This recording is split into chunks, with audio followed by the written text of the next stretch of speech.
Ele cobriu-a de diamantes, sussurrou promessas de eternidade e depois Julian Thorne fez o impensável. Enquanto a sua esposa muito grávida, a Ara, preparava o quarto do bebê, Julian estava a assinar a escritura de uma mansão espaçosa em Bahir, não para sua família em crescimento, mas para sua deslumbrante e ambiciosa amante, Sarafina. Mas Julian subestimou a Ara. Achava que ela iria desmoronar. Nunca imaginou que ela descobriria o seu segredo mais sujo, aquele escondido nas letras pequenas daquela escritura, e apareceria à porta de Sarafina, não apenas com as suas malas, mas com a lei, os seus trigêmeos por nascer e um caminhão de mudanças. Prepare-se para uma história de traição, vingança e uma esposa que recupera tudo. A Ara Thorne acariciou a curva delicada da sua barriga inchada, um sorriso suave nos lábios.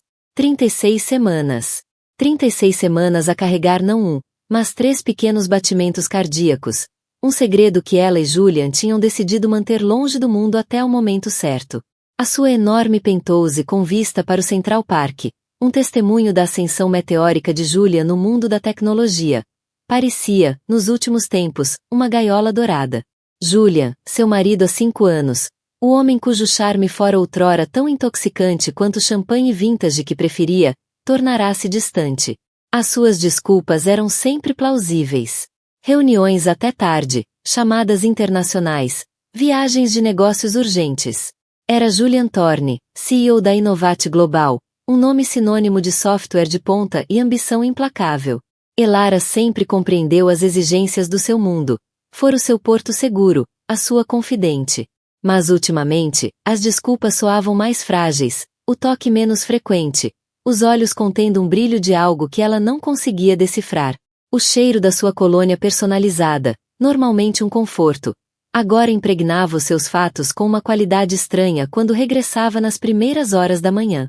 Hoje, no entanto, ele estava em casa mais cedo, surpreendentemente cedo. Entrou a respirar desculpas e com um sorriso deslumbrante, beijando-lhe a face. Desculpa ter faltado à consulta com o obstetra, querida, disse, afrouxando a gravata castanha. Grande reunião com os investidores de Tóquio. Sabes como é? Está tudo bem com o nosso pequeno campeão? Ele referia-se sempre ao bebê no singular, um detalhe que Ara inicialmente achará encantador, mas que agora parecia uma pequena e persistente farpa. Está tudo perfeito, Julian, respondeu Elara, a voz cuidadosamente neutra. A doutora Ramírez diz que estou ótima. Todos os 3 estão. Observou a reação dele. Julian, ocupado a servir-se de um Scott, parou com o decantador a meio caminho do copo. 3. Virou-se, os seus traços habitualmente compostos marcados por uma expressão momentaneamente legível, antes de se suavizarem num entusiasmo ensaiado. Meu Deus, Elara, trigêmeos. Isso é incrível. Vamos precisar de um quarto maior. De tudo maior. Riu-se, um som estrondoso que não chegou bem aos olhos. Abraçou-a com um pouco de força a mais, de forma um pouco demasiado performativa. Elara soube, com uma certeza gelada que se entranhou nos ossos, que ele estava a mentir. Não sobre a surpresa dos trigêmeos, talvez, mas sobre o entusiasmo. A distância que sentia não era apenas profissional. Era um abismo, e ela estava de um lado, com seu mundo prestes a desmoronar. Os dias seguintes foram um borrão de sorrisos forçados e promessas ocas vindas de Julian. Atirou-se aos preparativos, discutindo agências de amas e alas para o penthouse. Mas ela viu a forma como o telefone estava sempre virado para longe dela, as mensagens furtivas que enviava, a maneira como os olhos dele corriam até a porta sempre que soava uma notificação inesperada. A verdade, quando chegou, não veio com uma confissão dramática ou um apelo choroso por perdão. Chegou silenciosamente, insidiosamente, através da única coisa que Julian valorizava quase tanto quanto a sua reputação. A sua vida digital meticulosamente organizada. Tinha sido descuidado, deixando o iPad pessoal, aquele que achava que ela nunca tocava, em cima da mesa de cabeceira enquanto tomava banho. Ara não queria bisbilhotar. Uma onda. Uma náusea fez com que ela estendesse a mão para o copo de água dele, e a sua mão roçou o metal frio do dispositivo. Estava desbloqueado. Uma notificação de e-mail brilhava no ecrã. A linha de assunto era inócua. Finalização da propriedade de Belair. Curiosidade. Uma serpente fria e afiada desenrolou-se dentro dela. Belair. Julian nunca mencionara nenhuma propriedade em Los Angeles. Com dedos trêmulos, ela abriu o e-mail. Era de uma imobiliária de luxo, Suris International Realty, a confirmar o fecho bem-sucedido de um magnífico imóvel nas colinas de Bahia. Vinha anexada uma nota de parabéns e um link para o anúncio da propriedade. A respiração dela prendeu-se. A mansão era de tirar o fôlego. Uma vila em estilo mediterrâneo, com vistas panorâmicas sobre a cidade, uma piscina infinita que parecia derramar-se no horizonte, e interiores opulentos que gritavam dinheiro novo. O valor mencionado casualmente na troca de e-mails era exorbitante, mesmo para Julian. Mas não foi o luxo que lhe gelou o sangue. Foi o destinatário da nota de parabéns com cópia no e-mail, Sarafina Dubois, do Glamour e Ventes Camas. Sarafina Dubois. O nome atingiu-a como um golpe físico. Sarafina era um nome sussurrado nas colunas sociais, presença habitual em todos os eventos exclusivos. Uma mulher cuja beleza era tão célebre quanto a sua ambição. Ara tinha-a encontrado algumas vezes em galas de caridade onde Julian a arrastara. Sarafina, com a sua cascata de cabelo negro, os olhos esmeralda sabedores e um sorriso que podia encantar anjos ou demônios com igual facilidade. Sempre fora um pouco demasiado simpática com Julian. A mão dela demorava-se um pouco demais no braço dele. O riso era um pouco demasiado musical quando ele falava. Ara tinha ignorado. Julian era atraente. Mulheres poderosas flertavam. Não significava nada. Agora, as peças encaixavam-se com uma clareza horrível. As noites fora, as chamadas secretas, as viagens repentinas a São Francisco, convenientemente perto de Los Angeles. Os presentes caros que ele alegava serem para clientes importantes. A sua mão voou à boca. Um soluço sufocado escapou-se. O iPad caiu-lhe das mãos, estatelando-se no tapete macio. Julian estava a comprar uma mansão não para família em crescimento, mas para amante. Ela continuou a deslizar o ecrã, compelida por um impulso masoquista e desesperado. Havia e-mails a discutir escolhas de mobiliário, instalações de sistemas de segurança, até preparativos para uma festa de inauguração, que Sarafina estava a planear. E depois, o anexo que selou o seu destino. O que fez a visão dela turvar-se. Uma cópia digitalizada do contrato de concessão. Julian Thorne. Concedente. Sarafina Dubois. Beneficiária. Não. Espera. A Ar pestanejou, limpando as lágrimas dos olhos, forçando-se a concentrar-se no jargão jurídico denso. O coração martelava-lhe no peito. O contrato era mais complexo do que uma simples transferência. Julia não a comprará apenas para Sarafina. Estruturara-a através de uma série de trustes, manobras financeiras complexas concebidas para ocultar a propriedade, proteger bens. Era típico de Julia. Sempre camadas sobre camadas. Mas então ela viu. Uma cláusula. Um adendo pequeno, quase insignificante, rabiscado com o que parecia ser a caligrafia impaciente de Julian e rubricado por ele, mal legível sob o carimbo do notário. Era uma contingência. Algo sobre as leis de propriedade conjugal. Dizia, em termos legais complicados, que demoraram vários minutos a decifrar com a ajuda de uma pesquisa rápida de termos jurídicos, que qualquer propriedade adquirida durante o casamento, se não fosse designada explicitamente como propriedade separada com uma renúncia conjugal, poderia estar sujeita a reclamações de propriedade comum.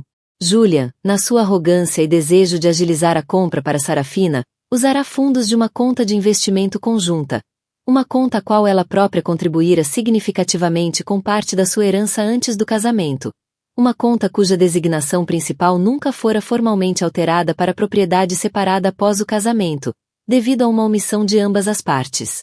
Uma omissão na qual Julian agora apostava que ela não reparasse.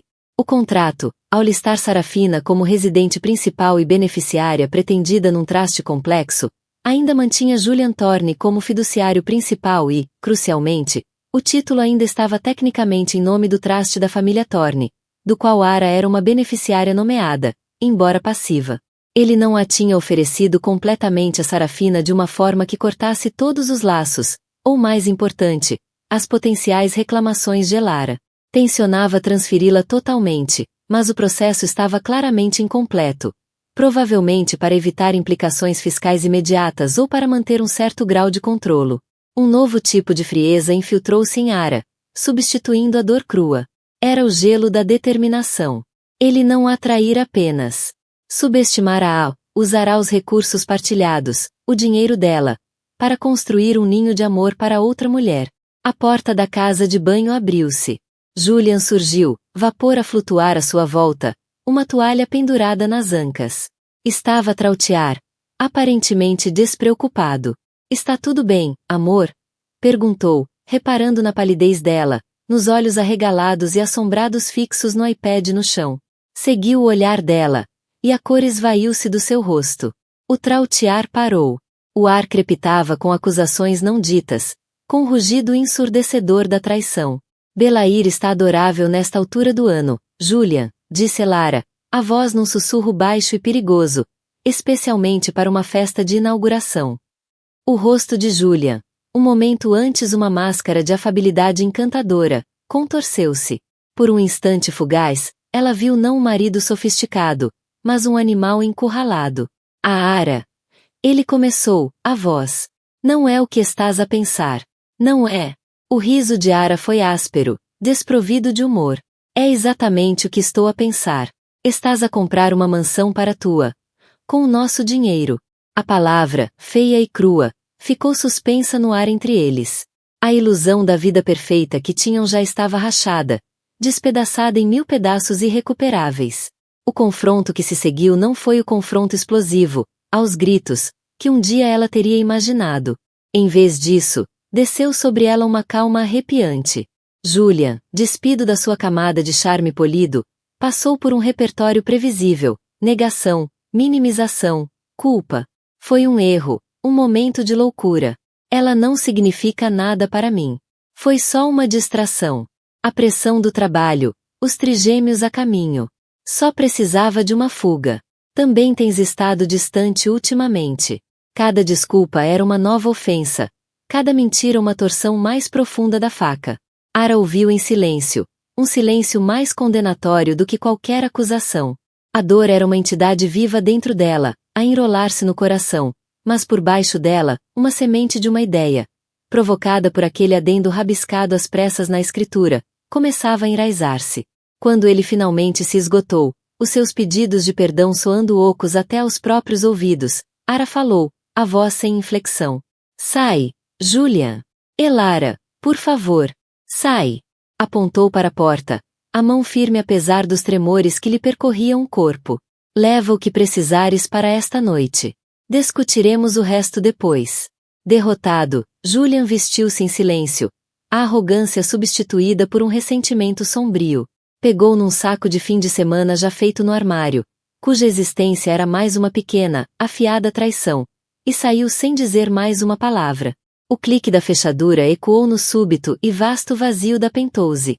Sozinha, Elara deixou finalmente os soluços emergirem, ondas de dor que a deixaram ofegante, pela sua vida, pelo casamento, pela família que pensava estar a construir, pelo homem que pensava que Julian era. Mas à medida que as lágrimas se dissipavam, uma determinação de aço solidificava-se dentro dela. Ele não sairia impune. Não a humilharia, nem colocaria em risco o futuro financeiro dos seus filhos, nem construiria uma nova vida com o dinheiro dela, deixando-a apanhar os cacos.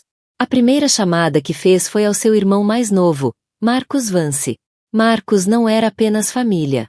Era um dos advogados corporativos mais brilhantes de Nova York, sócio de um escritório prestigiado conhecido pela atenção meticulosa ao detalhe e lealdade inabalável aos que amava. Sempre fora cauteloso com o charme escorregadio de Julian. Elara, o que se passa?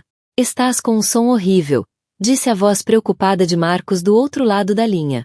Entre soluços sufocados, ela contou-lhe tudo. A distância. As mentiras. O iPad. Sarafina do Bois. A mansão em Belair.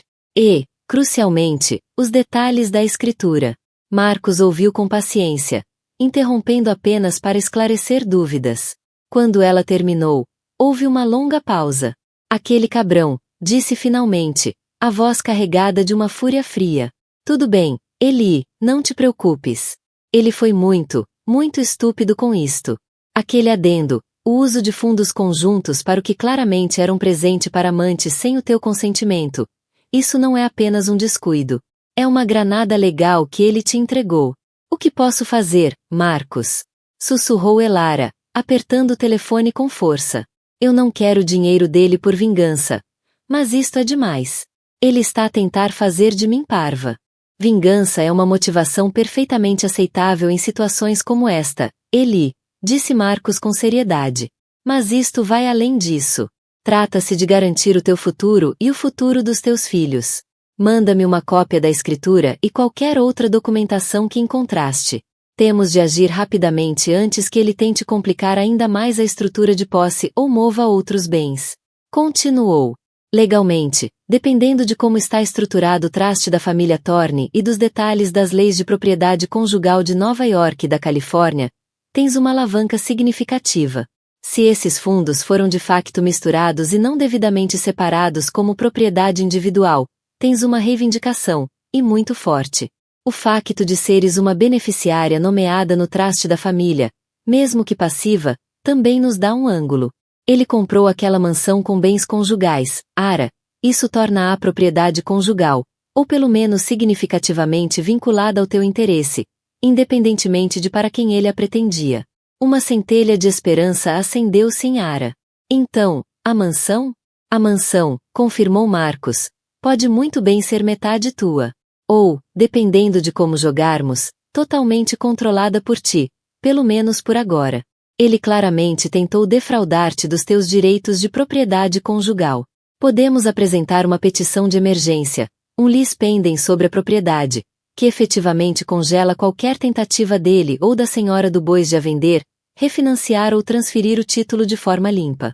Os dias seguintes foram um turbilhão. Sob a orientação de Marcos, Ara reuniu registros financeiros, e-mails, tudo que pudesse fundamentar as suas alegações. A profundidade do envolvimento financeiro de Julian com Sarafina era repugnante. Presentes extravagantes, viagens 5 estrelas, uma mesada generosa. Ele andava a financiar o estilo de vida luxuoso dela meses, possivelmente anos. A doutora Ramírez, durante um check-up, notou a angústia de Ara e ouviu com empatia silenciosa enquanto ela, precisando de um desabafo, confessava o essencial da sua situação. A médica, uma mulher de imensa calma e pragmatismo, apertou-lhe simplesmente a mão. És forte, Ara. Mais forte do que pensas. Foca-te em ti e nesses bebés. O estresse não é bom para eles. Nem para ti. As palavras, embora suaves, foram um apelo à ação. A Ara voltou a alimentar-se corretamente, forçou-se a dar caminhadas curtas e praticou os exercícios respiratórios das aulas de yoga pré-natal. Estava a lutar por 4 vidas agora. Marcos, fiel à palavra, moveu-se com rapidez fulminante. Montou uma equipa jurídica formidável, incluindo uma advogada da Califórnia de língua afiada, especialista em divórcios de alto patrimônio e disputas patrimoniais. A estratégia que delinearam era ousada, audaciosa e totalmente inesperada. Ele pensa que vais pedir o divórcio, exigir uma pensão e recolher-te em silêncio para lamber as feridas, explicou Marcos numa videochamada noturna, o rosto sombrio mas resoluto. Ele espera que lutes pela pentose, pela pensão de alimentos, pelo apoio às crianças. Ele não espera que vás atrás da propriedade embair com tamanha frontalidade. Que frontalidade? Perguntou Elara, a voz cansada mas a pulsar com uma nova sensação de poder. Não vamos apenas apresentar uma queixa, Eli, disse Marcos, um brilho predador nos olhos que Ara só lhe tinha visto em tribunal. Vamos afirmar os teus direitos como beneficiária do traste da família Thorne e como esposa cujos bens conjugais foram usados indevidamente. Vamos argumentar que Julian, ao tentar defraudar-te e providenciar para amante, quebrou seu dever fiduciário para com traste e para contigo. Vamos pedir ao tribunal não apenas a tua parte, mas uma medida cautelar que o impeça de dissipar esse ativo. E dadas as circunstâncias, o caso extraconjugal flagrante, o uso de fundos conjugais para uma compra secreta para amante, o facto de estares grávida dos seus trigêmeos, acreditamos que podemos obter uma ordem provisória. Ele fez uma pausa, deixando o peso das palavras assentar. Uma ordem que te poderá conceder uso e posse exclusivos, ainda que temporários, da propriedade de Belair. A Ara fitou-o, Sem palavras. Queres dizer que eu podia viver lá? Precisamente, confirmou Marcos. É juridicamente complexo, mas não impossível. É um bem conjugal ou, no mínimo, está fortemente entrelaçado com fundos conjugais. Ele comprou, tens direito a ele. Diria até que tens um direito imediato mais forte, dado que ele fez, e o teu estado vulnerável. E que melhor forma de proteger o teu interesse na propriedade do que ocupá-la fisicamente? Manda uma mensagem muito clara.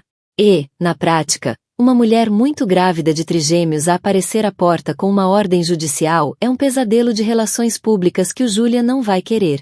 Um riso selvagem, quase histérico, borbulhou de Ara. A pura audácia da ideia era assustadora, mas também eletrizante. Mudar-se para a mansão que Julian comprará para Sarafina.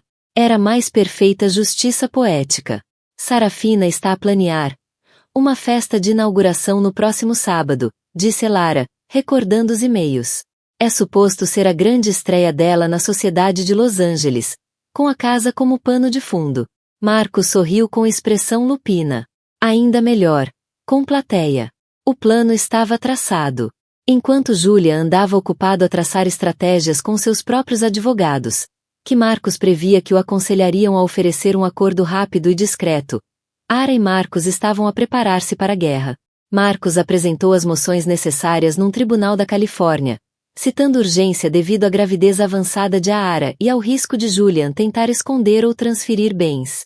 Destacou o engano de Julian e o uso flagrante de fundos comuns. Alguns dias depois, Marcos ligou a Ara, a voz triunfante. Conseguimos. Eli. Uma ordem de emergência ex parte.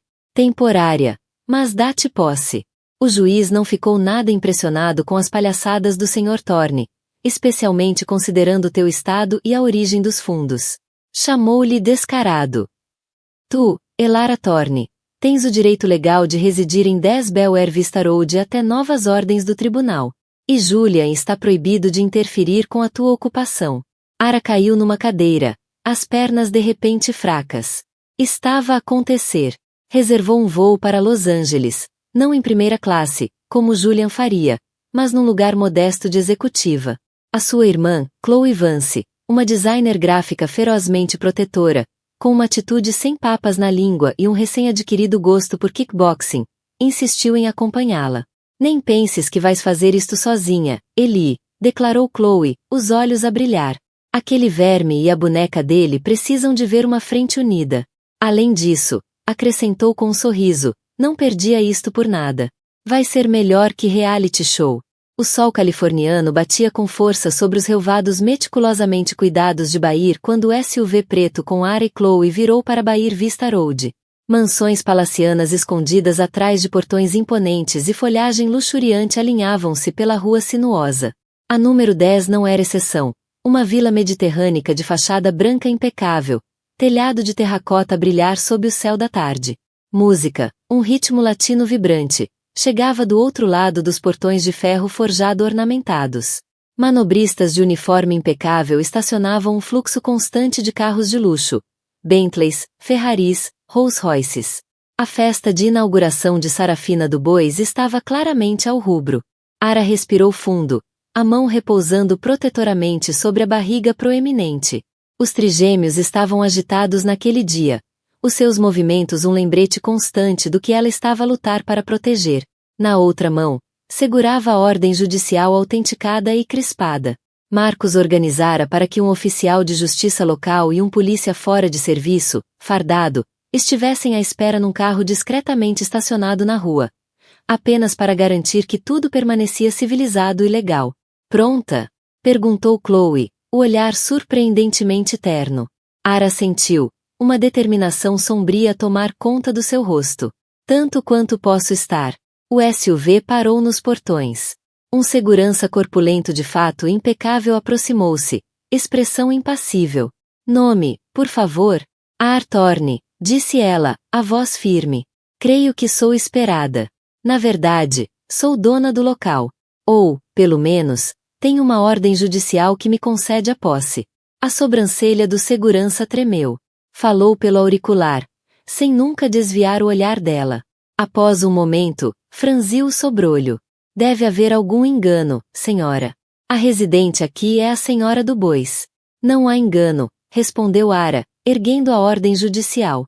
Talvez deva informar a senhora do Bois e o senhor Julian Thorne, caso esteja presente, de que estou aqui. E tenho o direito legal de entrar. O segurança, visivelmente nervoso, fez nova chamada, desta vez, com mais urgência. A música pareceu abrandar por um instante, depois retomou, um pouco menos animada. Depois do que pareceu uma eternidade, os portões abriram-se lentamente. O oficial de justiça e o polícia, no sinal subtil de Chloe, aproximaram-se com seu carro logo atrás. Que comecem os jogos, murmurou Chloe, um brilho de antecipação nos olhos. Ara não partilhava o entusiasmo da irmã, mas sentiu uma onda de adrenalina. Já tinha ensaiado aquele momento mentalmente 100 vezes. Fica calma. Sê firme. Cinge-te aos factos legais. Subiram a longa entrada, passando por uma fonte em camadas e canteiros de buganvílias vibrantes, até a imponente entrada principal. Portas duplas maciças, de madeira escura entalhada. Ara, com Chloe ao lado, saiu do SUV com cuidado. As portas abriram-se subitamente. Sarafina do Bois apareceu na moldura, um espetáculo num vestido verde esmeralda justo que destacava sua figura impecável. O cabelo negro em ondas glamorosas, diamantes a brilhar nas orelhas e no pescoço. O sorriso, inicialmente radiante para os convidados, congelou ao ver Ara. Os olhos esmeralda, geralmente cintilantes de divertimento, estreitaram-se em fendas de incredulidade, e depois fúria. Atrás dela, vários convidados elegantemente vestidos, taças de champanhe nas mãos, espreitavam curiosos. O burburinho cessava à medida que sentiam o drama desenrolar-se. Elara! A voz de Sarafina era um sussurro chocado, que logo se transformou num silvo venenoso. Que raio estás a fazer aqui? Isto é uma festa privada. Olá, Sarafina, disse Ara, a voz surpreendentemente calma apesar do coração a martelar no peito. Avançou devagar, Chloe como sombra protetora ao seu lado. Na verdade, esta é a minha casa. Ou, para ser mais precisa, um bem conjugal. Tenho uma ordem judicial que me concede a posse temporária exclusiva dela. Ergueu o documento. Acho que acabaste de ser notificada. Ou vai ser. Nesse momento, o oficial de justiça avançou e entregou uma cópia da ordem a uma Sarafina estupefacta. Sarafina do Bois, está notificada, disse ele, a voz formal a cortar o silêncio repentino.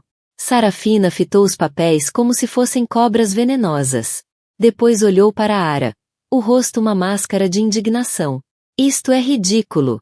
O Julian comprou esta casa para mim.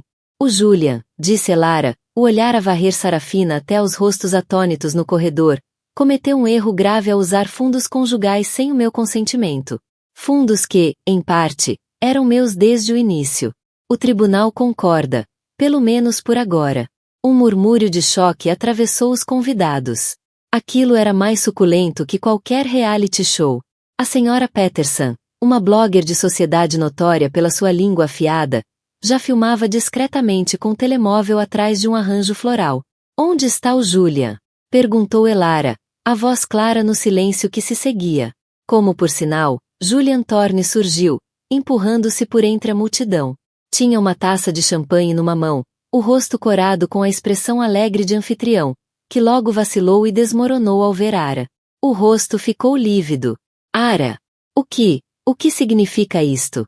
Balbuciou, os olhos a saltar do rosto determinado de Ara para a ordem judicial na mão trêmula de Sarafina e depois para o polícia impassível junto à porta. Significa, Julian, disse Elara, dando um passo à frente, que eu vou mudar-me, com os nossos trigêmeos. Fez um gesto vago na direção da barriga saliente. Há espaço de sobra, não achas? Sempre foste tão generoso. Sarafina finalmente encontrou a voz, um grito estridente de fúria. Não podes fazer isto. Esta é a minha casa. Julian! Diz-lhe! Diz a esta vaca que ela não pode simplesmente entrar aqui assim. Senhora! Interveio o polícia, a voz firme mas calma. Isto é um assunto civil. Mas a ordem judicial é clara. A senhora Thorne tem o direito de estar aqui. Estamos aqui para garantir que não há perturbações da ordem. Julian parecia encurralado, os olhos arregalados de pânico. Abriu a boca, depois voltou a fechá-la, aparentemente sem palavras. O CEO confiante desaparecera, substituído por um homem a desmoronar-se visivelmente sob o peso da sua própria traição. Os seus convidados testemunhavam a humilhação pública. As minhas malas estão no carro, Julian, continuou Elara, a voz implacável. Talvez possas pedir a alguém que as traga para dentro. Ou estás demasiado ocupado a entreter a tua convidada? Olhou diretamente para Sarafina, cujo rosto estava agora de um tom vermelho perigoso. Sua víbora! Gritou Sarafina, atirando-se a ela, as unhas perfeitamente feitas apontadas ao rosto. Chloe moveu-se num instante, posicionando-se entre as duas e agarrando-lhe os pulsos com uma força surpreendente. Eu não faria isso, se fosse a ti, disse Chloe, a voz perigosamente baixa. Agredir uma mulher grávida, especialmente com uma ordem judicial? Péssimo para a imagem, querida. E ouvi dizer que os fatos da prisão não combinam nada com teu tom de pele. O polícia deu um passo à frente. Senhora, recomendo que se acalme. Sarafina, ofegante de raiva, lutou por um momento antes de Chloe alargar com um empurrão desdenhoso. Cambaleou para trás, os olhos em chamas. A festa tinha acabado. Mesmo. Os convidados já recuavam, sussurrando furiosamente ao telemóvel, ansiosos por espalhar a notícia do maior escândalo de Bahia em anos. Ara olhou para Julian, a expressão ilegível. Então, Julian, estou à espera. Qual é o quarto com mais luz pela manhã?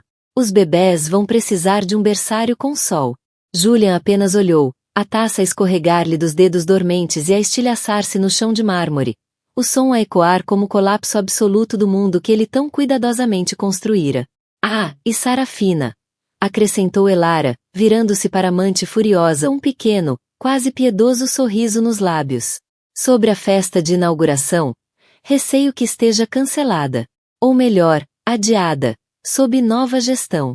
Depois dirigiu-se aos restantes convidados, ainda boquiabertos. Obrigada a todos por virem. Por favor, sirvam-se de champanhe ao sair. Não deixem que se desperdice. Os dias que se seguiram à chegada dramática de Aara foram uma verdadeira aula de guerra psicológica, encenada contra o cenário opulento da mansão de Bahir. Julian, humilhado e furioso, retirou-se rapidamente para uma suíte no Beverly Hills Hotel, deixando Sarafina lidar com as consequências imediatas. No entanto, foi forçado a deixar a maioria das suas roupas e pertences pessoais, já que Lara, com uma polidez gelada, apontou que a ordem judicial lhe concedia a posse da casa e de tudo que fazia parte do patrimônio conjugal, até novas decisões judiciais. Sarafina, após a sua fúria explosiva inicial, adotou uma tática de hostilidade gelada e sabotagem mesquinha. Permaneceu na mansão, confinamento não por escolha, como Marcos previra com astúcia. Sair significaria abdicar de qualquer alegado direito ou controlo, e Sarafina não era mulher de desistir facilmente. A Ara também suspeitava que ela estivesse à espera que Julian resolvesse rapidamente a situação. A mansão, desenhada para conforto luxuoso, transformou-se num campo de batalha dourado. A Ara, com Chloe como sua tenente vigilante, ficou com a suíte principal, com janelas enormes que davam para a cidade, e uma casa de banho do tamanho da antiga cozinha de Ara em Nova York. Estava claramente destinada a Sarafina, a julgar pelo aroma persistente do perfume francês caro e pelas sacolas de compras de grife que transbordavam do closet. A Ara mandou embalar tudo em caixas e levou-as para a garagem. Considera isto armazenamento, querida, disse ela docemente, quando Sarafina a confrontou, a voz tensa de fúria.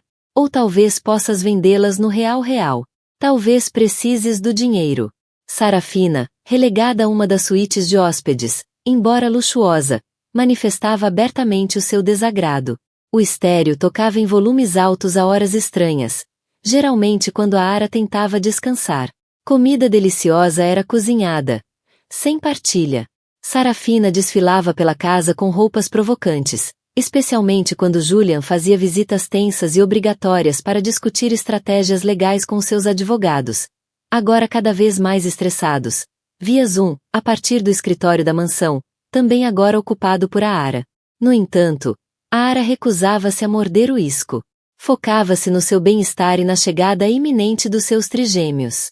Marcava massagens pré-natais, Recebia comida saudável em casa e fazia caminhadas lentas pelos jardins expansivos, sempre com Chloe por perto. Exalava uma calma serena e implacável que parecia enfurecer Sarafina mais do que qualquer grito conseguiria. O staff, apanhado no fogo cruzado, era uma mistura de perplexidade, intimidação e divertimento secreto. A governanta, Maria, uma mulher de meia-idade severa, já tinha lidado com muitas excentricidades de patrões ricos, mas isto era um novo nível de drama. Elara, contudo, fazia questão de tratar todos os empregados com respeito e cortesia, um contraste gritante com a atitude frequentemente exigente e desdenhosa de Sarafina. Lentamente, de forma sutil, as alianças começaram a mudar.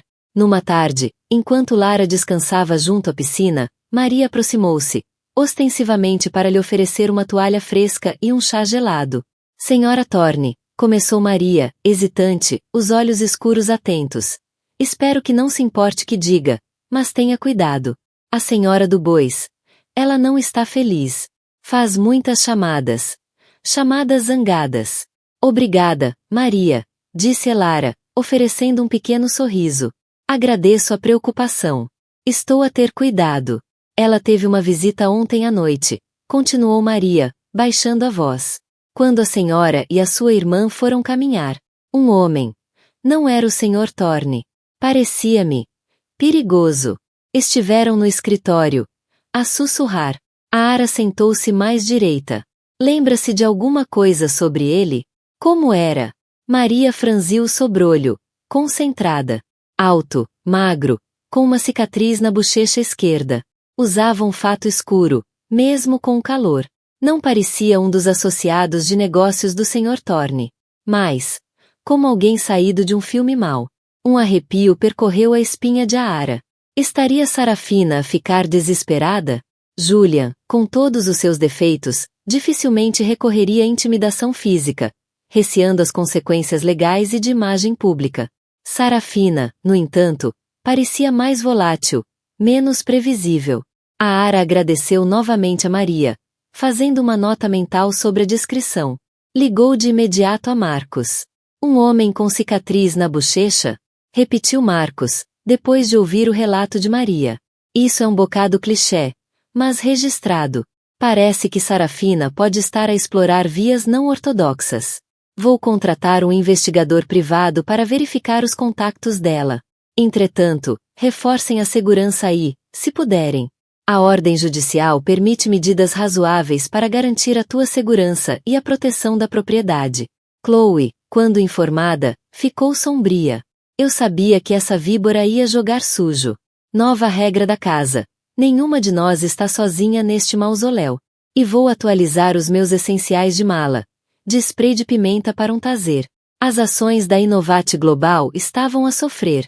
A diretoria, inicialmente solidária com seu CEO estrela, começava agora a emitir sinais de preocupação com os danos reputacionais. A imagem cuidadosamente construída de Julian, de um brilhante e intocável magnata dos negócios, estava a ruir. Começou a visitar a mansão com mais frequência, alegadamente para discutir um acordo razoável. Essas conversas geralmente degeneravam em súplicas, seguidas de acusações, e depois ameaças, antes de recuar derrotado. Estás a destruir-me, Lara, rugia ele durante uma dessas visitas, o rosto pálido e abatido. A minha carreira, a minha reputação. Por quê? Por vingança. Pela segurança dos meus filhos, Julian, respondia Ara calmamente, a mão pousada na barriga. E pela quantia considerável da minha herança que decidiste gastar na tua distração, gesticulou vagamente em direção a Sarafina, que estava deitada a apanhar sol num biquíni microscópico, fingindo não ouvir, mas absorvendo cada palavra. Fizeste esta cama, Julian. Agora deita-te nela. Ou melhor, eu é que me deito. Sarafina, longe de ser um consolo para Julian, tornava-se outra fonte de pressão. O seu sonho de se tornar a rainha incontestada da alta sociedade de Belair, com Julian como benfeitor apaixonado, evaporava-se. As suas chamadas tornavam-se cada vez mais histéricas, exigindo que ele se livrasse de Ara. Numa noite, Ara estava a rever documentos financeiros que Marcos lhe enviará, rastreamentos detalhados das despesas de Julian, que pintavam um retrato ainda mais condenatório do caso, quando Chloe rompeu no quarto, o rosto pálido. Eli, tens de ver isto. Trazia o smartphone elegante e caro de Sarafina. Onde arranjaste isso? Perguntou a Ara, alarmada. Ela deixou na mesa do pátio quando se levantou para gritar com Julian ao telefone. Por ele não te gritar mais. Não estava trancado. Não me julgues. Fiquei curiosa. E vê o que encontrei nas mensagens apagadas. Chloe mostrou o ecrã. Eram mensagens recentemente apagadas, recuperadas com um truque simples que Chloe conhecia. As mensagens eram para um número não guardado. O identificador do remetente era simplesmente Fixer.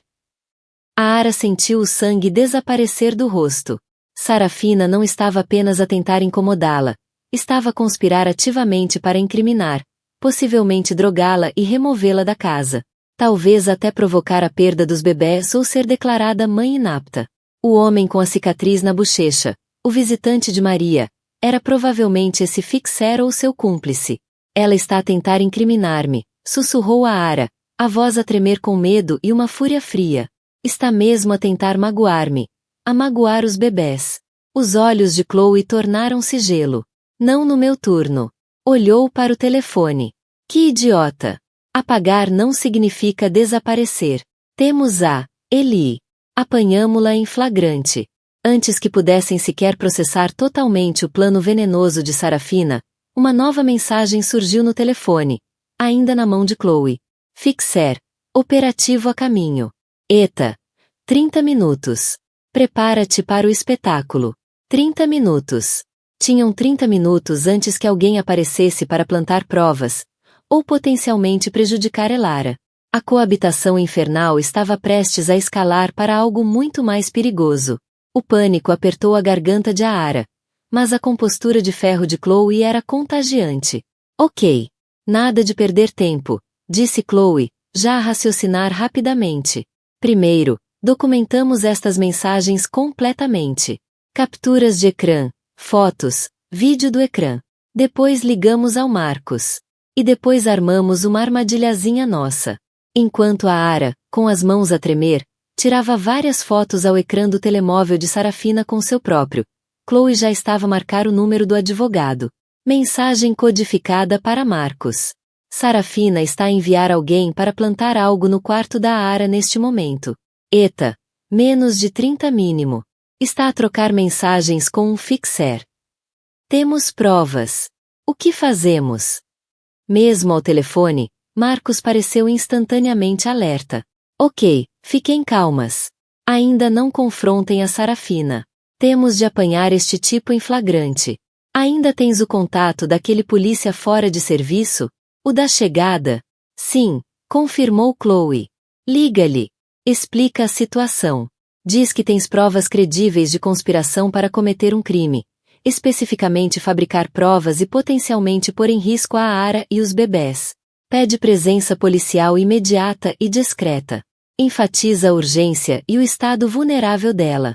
Eu vou começar a mexer influências do meu lado. Marcos fez uma pausa. E Chloe? Tranca-se com a Ara num quarto seguro. Não abra a ninguém até a polícia uniformizada chegar. Não há tempo para isso se eles vão plantar algo no quarto dela, contestou Chloe. Temos de os deixar pensar que podem entrar, e depois apanhá-los. Era arriscado, mas o instinto protetor de Chloe sobrepunha-se à cautela.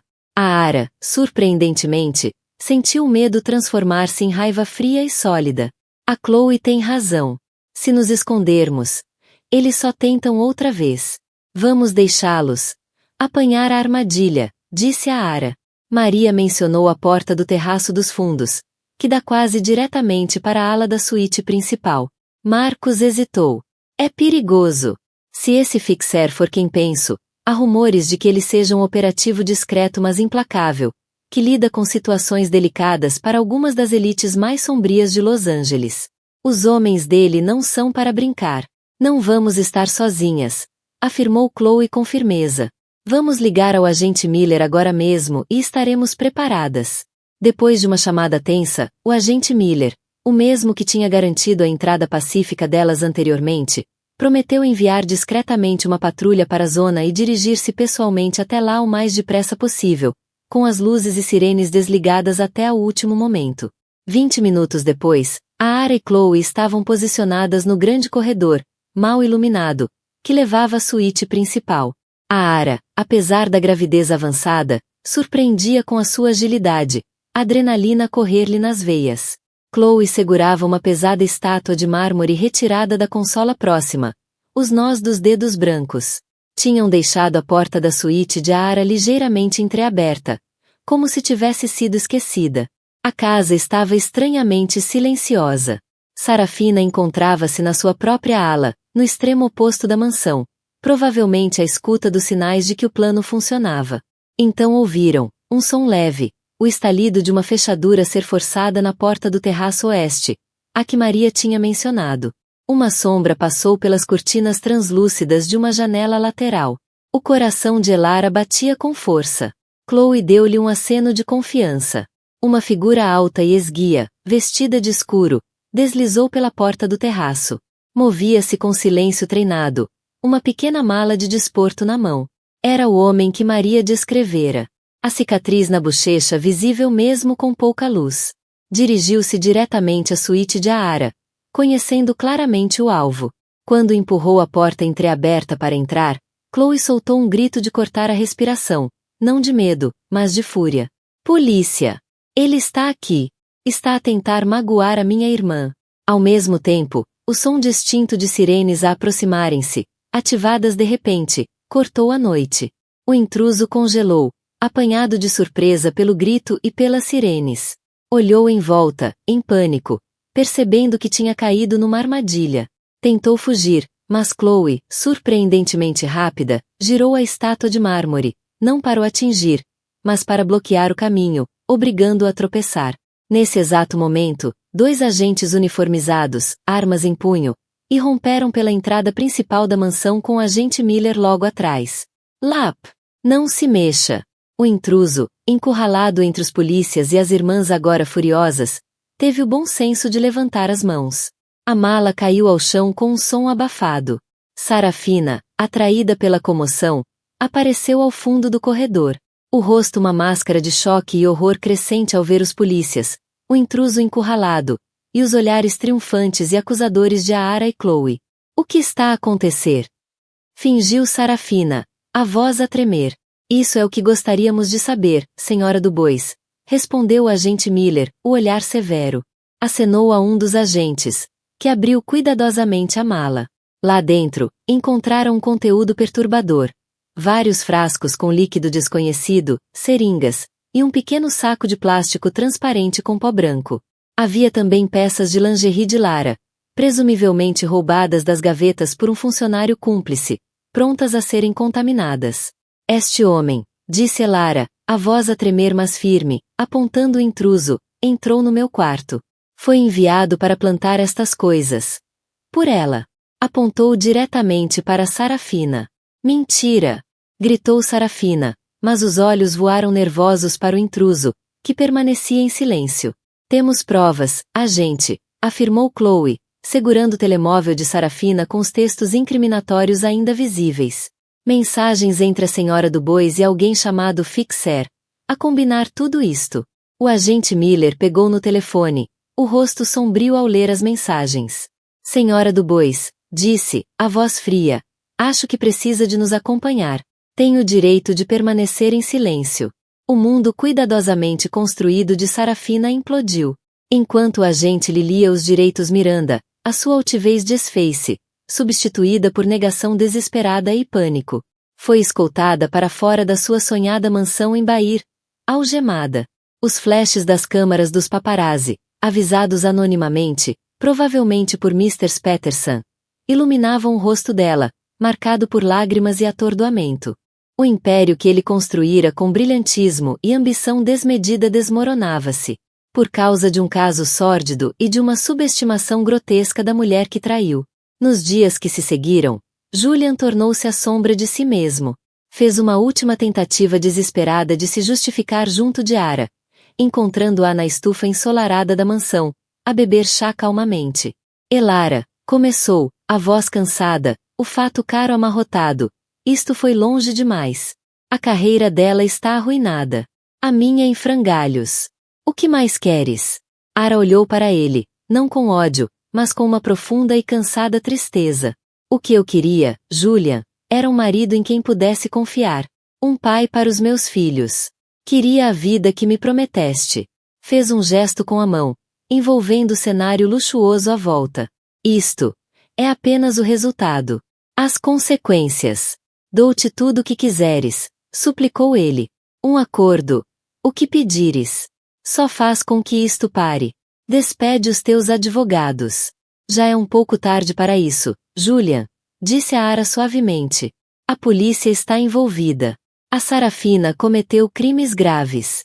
Quanto ao nosso divórcio, o Marcos entrará em contato com os teus advogados. Suspeito que acharás os termos dele bastante abrangentes. Fez uma pausa. E devia saber, Julian. Os fundos que usaste para comprar esta casa, os contabilistas forenses do Marcos rastrearam uma parte significativa diretamente ao capital da minha herança pré-nupcial, que nunca foi formalmente convertida em bem separado. Parece que a minha reivindicação sobre esta casa é ainda mais forte do que pensávamos. Julian ficou a olhar para ela, o combate a desaparecer-lhe visivelmente dos olhos. Tinha perdido. Total e completamente perdido. Quis tudo, e ao tentar agarrar tudo, perdeu tudo. Ao afastar-se, derrotado, Elara sentiu uma pontada, não de pena, mas de encerramento. A tempestade estava a passar. Mas sabia que, com a chegada iminente dos trigêmeos, um novo capítulo, mais exigente e infinitamente mais recompensador, estava prestes a começar. A mansão, antes símbolo de traição, estava lentamente a transformar-se. Estava a tornar-se dela. A dramática prisão de Sarafina Dubois e a consequente ruína profissional de Julian Thorne provocaram ondas de choque nos seus círculos sociais de elite e no mundo empresarial. Sarafina, após uma audiência chorosa, foi libertada sob uma fiança elevada. Com o passaporte confiscado, o seu julgamento estava destinado a tornar-se um verdadeiro circo mediático. Julian, destituído do título de CEO e a braços com um divórcio prolongado e potencialmente arrasador, retirou-se da vida pública. Os seus dias de comandar salas de reuniões e encantar investidores tinham acabado. Poucos dias depois, Ara trouxe Leo, Mia e Noah para casa, em Bahir.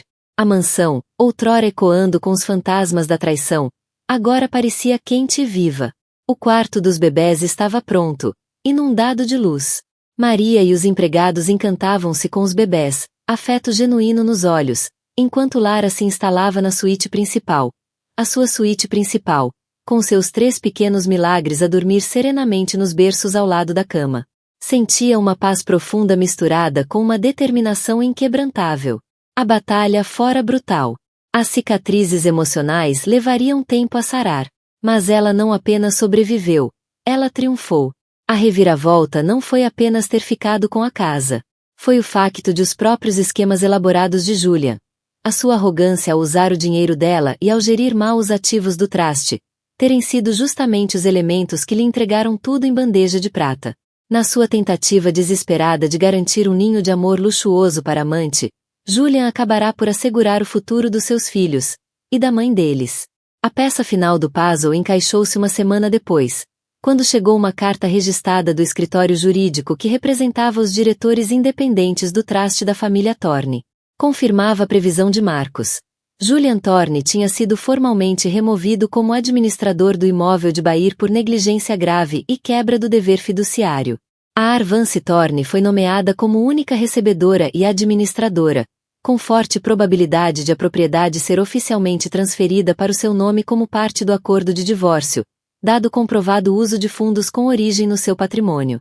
Ela olhou para o panorama cintilante de Los Angeles, da janela do quarto. 3 pequenos batimentos cardíacos ecoavam na sala silenciosa. Aquilo não era apenas uma casa. Era um testemunho da sua força.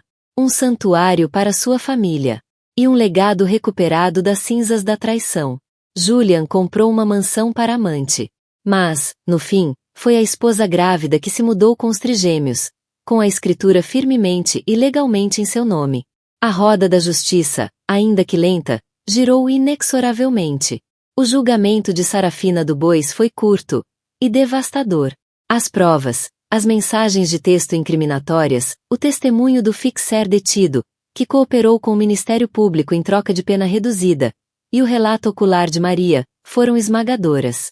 Sarafina, apesar das tentativas da sua caríssima equipa de advogados de a pintar como uma mulher traída e manipulada por Julian, foi considerada culpada de várias acusações, incluindo conspiração para fabricar provas e solicitação de crime.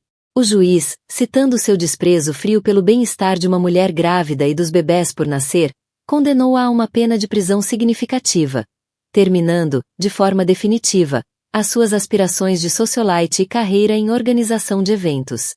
A sua queda, do glamour de Belair para uma penitenciária estadual, tornou-se um aviso gritante, narrado com entusiasmo pelo blog de Mr. Patterson, cujo número de leitores disparou.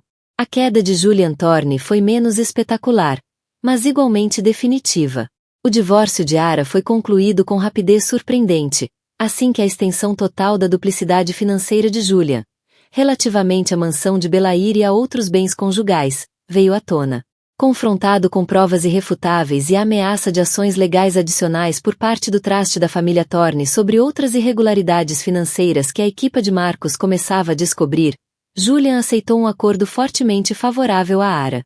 Perdeu a mansão, uma parte significativa das ações da Innovate, e foi condenado a pagar uma pensão substancial para Léo, Mia e Noah. E assim, a Ara Thorne não teve apenas vingança. Ela teve tudo. A mansão, a sua independência, e 3 belas razões para construir um futuro mais brilhante. Julian e Sarafina aprenderam da pior maneira que subestimar a força e determinação de uma mulher é um jogo de tolos. A história de Elara é um poderoso lembrete de que, mesmo perante uma traição devastadora, a resiliência, a inteligência e um pouco de astúcia legal podem virar o jogo da forma mais espetacular. Ela reescreveu a sua história. E ao fazê-lo, garantiu um legado de empoderamento. O que achaste do triunfo final de Ara?